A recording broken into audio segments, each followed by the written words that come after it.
So today I'm going to talk about the cookbooks that I recommend that you should have. So the first one is Magnolia Table by Joanna Gaines. You probably have seen her on HGTV with her husband.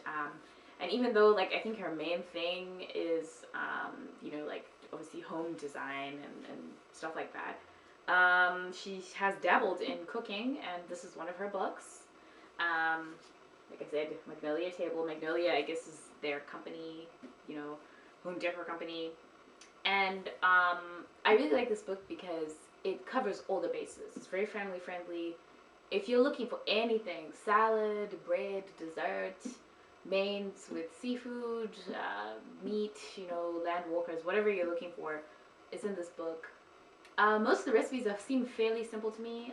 Some of them maybe a few extra steps than some people may be comfortable with, but for the most part, everyone will find something in this book. If you're one of those people who really wants to depend on a cookbook for everyday cooking, this is the good one to have. The next book that I would recommend is The Soul of a New Cuisine by Samuelsson. You've probably seen him on the Food Network, on Chopped, and stuff like that. He also has his own restaurants. I know he has a couple in New York City, for example, etc., etc. But yeah, this book is one of my favorites as well, and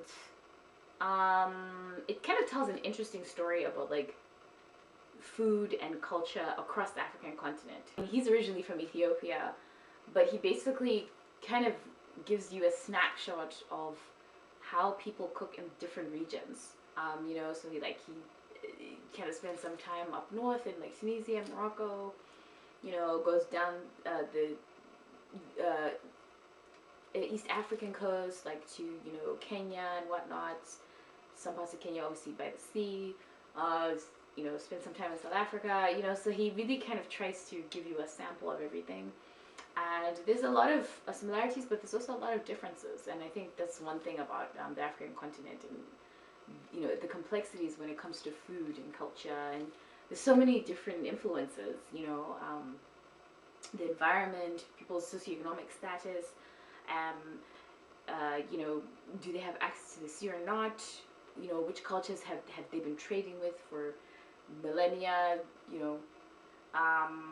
What religions do they practice? I mean, there's so many factors. Another book that I think is really good at telling a story is Jubilee. So if you're someone who's interested in African American cuisine, this is a really good start.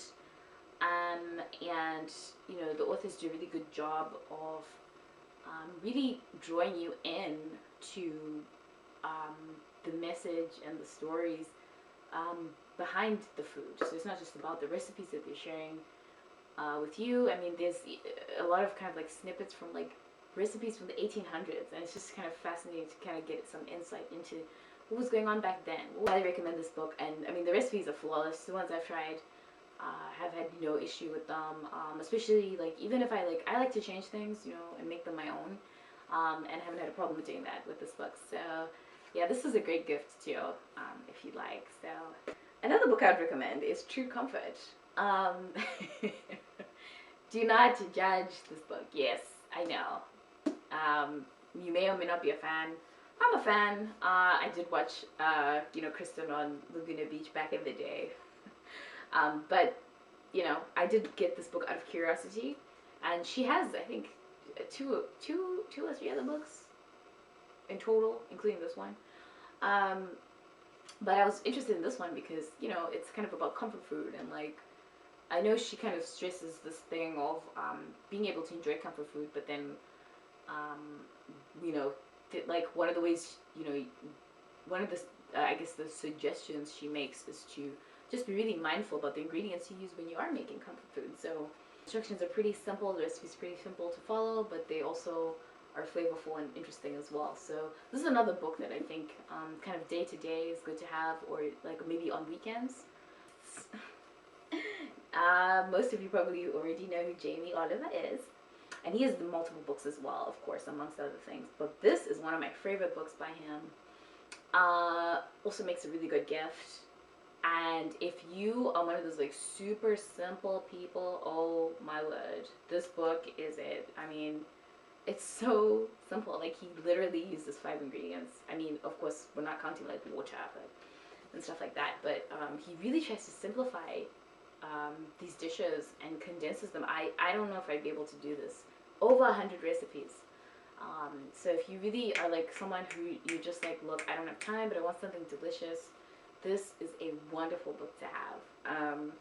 Yeah, those are the books that I would recommend. I think all 5 of them are great, and definitely I'm going to keep them forever. Yeah, I hope you found that useful. Let me know in the comments, and I look forward to sharing more stuff with you that I have in my own personal collection.